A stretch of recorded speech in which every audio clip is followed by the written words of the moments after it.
জিরে বাটা দিয়ে গরমের দিনে সেরা স্বাদের মাছের ঝোলের রেসিপিটাই আজ আমি আপনাদের সাথে শেয়ার করছি, যেটা গরম গরম ভাতের সাথে খেতে অসাধারণ লাগে। তৈরি করাটা খুবই সহজ, খুব তাড়াতাড়ি এটা তৈরি হয়ে যায়, আর উপকরণও কিন্তু খুব বেশি লাগে না। নমস্কার বন্ধুরা, গীতাস রান্নাবান্নাতে আপনাদের সবাইকে স্বাগত। আসুন দেখে নেওয়া যাক আমার আজকের এই গরমের দিনের হালকা পাতলা মাছের ঝোলের রেসিপিটা তৈরির জন্য এখানে আমি 3 পিস একটু বড় সাইজের কাতলা মাছ নিয়েছি। চাইলে রুই মাছ বা যে কোনো ধরনের দেশি মাছও আপনারা নিতে পারেন। এরপর মাছ ধুয়ে পরিষ্কার করে নুন আর হলুদ মাখিয়ে রাখলাম। আর এখানে দেখুন আমি দুটো মাঝারি সাইজের আলুকে লম্বা করে কেটে নিয়েছি। আর এখানে কিছুটা বাঙাল ডাঁটা বা সুরেশ্বর ডাঁটাকেও আমি এরকম ভাবে কেটে নিয়েছি। এবারে রান্নাটা করবার জন্য গ্যাসে একটা কড়াই বসিয়ে দিয়ে দিলাম পরিমাণ মতো সরষের তেল। তেল গরম হয়ে গেলে 4টে কলাই ডালের বড়ি দিয়ে বড়িগুলোকে ভেজে নিলাম হালকা করে। এই বড়িগুলো আমার নিজেরই তৈরি, আপনারা বড়ি না দিতে চাইলে না দিলেও চলবে। এবারে নুন হলুদ মাখিয়ে রাখা মাছের টুকরোগুলো দিয়ে দিচ্ছি। গ্যাসের ফ্লেমটা মিডিয়াম হাইতে রেখে মাছগুলোকে উল্টে পাল্টে বেশ সুন্দর লালচে করে ভেজে নিচ্ছি। দেখুন খুব সুন্দর লালচে করে আমি মাছগুলোকে ভেজে নিয়েছি। এখন তেল ঝরিয়ে মাছগুলোকে তুলে নিচ্ছি।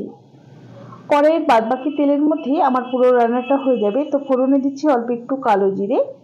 এবারে কেটে রাখা আলুর টুকরোগুলো দিয়ে দিচ্ছি।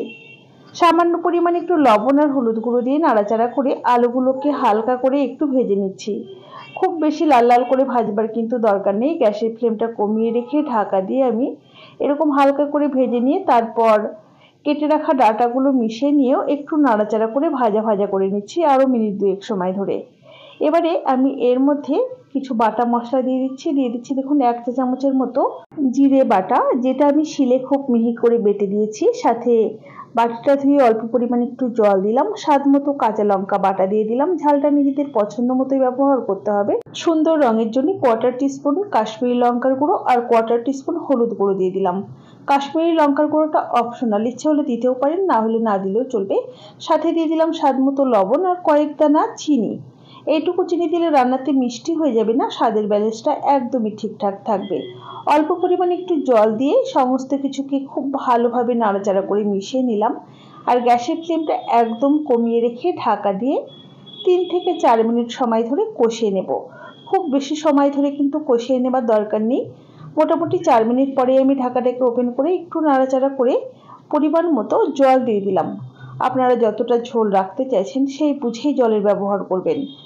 এবারে একটু নাড়াচাড়া করে নিয়ে গ্যাসের ফ্লেমটা মিডিয়ামে রেখে ঝোলটাকে খুব সুন্দর করে মিনিট 2-3 সময় ধরে ফুটিয়ে নিতে হবে। ঝোল খুব ভালোভাবে ফুটে গেলে ভেজে রাখা বড়ি আর ভেজে রাখা মাছগুলো একে একে দিয়ে দিচ্ছি।